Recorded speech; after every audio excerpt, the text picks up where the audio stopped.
Mal Pelayanan Publik atau MPP Aceh Besar kembali beraktivitas untuk memberikan pelayanan yang terbaik bagi masyarakat Aceh Besar pasca libur Hari Raya Idul Fitri 1444 Hijriah.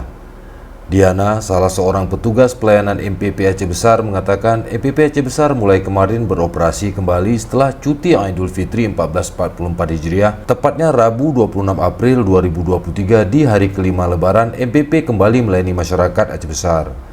Hal ini disampaikannya saat bertugas di MPP Lambaru, Kecamatan Ingin Jaya pada Kamis 27 April 2023. Menurutnya, semua petugas di 22 instansi yang beroperasi di MPP telah aktif kembali dan banyak masyarakat yang ingin dilayani pada hari ini. Dan dari 22 instansi yang beroperasi tersebut, beberapa instansi yang ramai dikunjungi masyarakat Aceh Besar yaitu Dinas Kependudukan dan Pencatatan Sipil atau Disdukcapil, Kementerian Agama, Badan Pelayanan Jaminan Kesehatan atau BPJS, KPP Pratama, dan Polres Aceh Besar. Ia menjelaskan bahwa saat ini kebanyakan masyarakat ingin mengurus administrasi, baik administrasi kependudukan seperti KTP maupun administrasi lain seperti pengurusan SKCK, paspor, administrasi umrah, administrasi kesehatan, dan hal lainnya yang dianggap menjadi kebutuhan masyarakat dalam beradministrasi.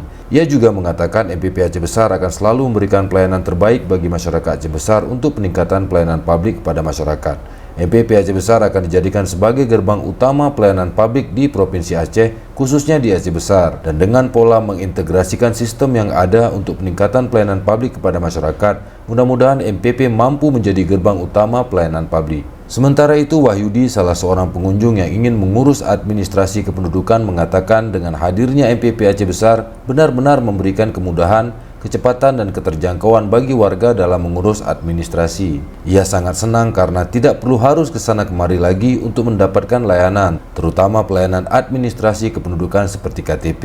Hal senada juga diungkapkan oleh muhajir yang datang ke MPP untuk mengurus SKCK. Ia mengatakan dengan hadirnya MPP ini sangat memudahkan masyarakat untuk mengurus keperluan administrasi, mengingat jarak dan waktu bila harus naik ke Kota Jatuh itu cukup lama.